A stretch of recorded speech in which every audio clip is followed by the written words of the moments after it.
আমি তো বিশ্বাস করে ভোটে যদি 100 কোটি টাকা লাগতো আমার ডেবিটদের এই টাকাটা উঠে যেত, উঠে যেত না?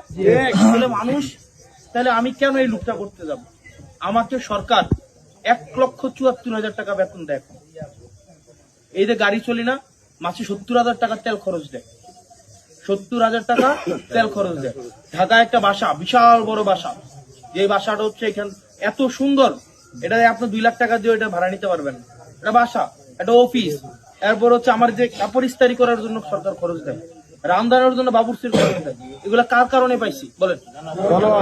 এগুলা কি আমার আব্বার কারণে পাইছি? আমার আব্বা যদি আর 100। গাইস কি বুঝলেন, একজন এমপিকে 1,74,000 টাকা বেতন দেওয়া হয়, তার মধ্যে থেকে আবার 70,000 টাকা তার গাড়ি যে সে এদিক সেদিক যায় তেল খরচের জন্য দেওয়া হয়। এত পরিমাণ দেওয়ার পরও দেখেন তারপরও অনেক এমপিরা কি করে হাত সাফাই করে এবং বাজেটের অধিকাংশ মানে 100 ভাগের মধ্যে 90 ভাগই তাদের পকেটে চলে যায়, হয়তো 10 ভাগ তারা জনগণের জন্য খরচ করে। তো গাইস আগামীতে নির্বাচনে অবশ্যই হাসনাতের মতো এমপি আমরা আরও দেখতে চাই। 300 আসনে আমরা এমন এমপি দেখতে চাই। সো কাদের কাদের এই ভিডিওটা ভালো লাগলো অবশ্যই সাবস্ক্রাইব করে জানিয়ে দিন।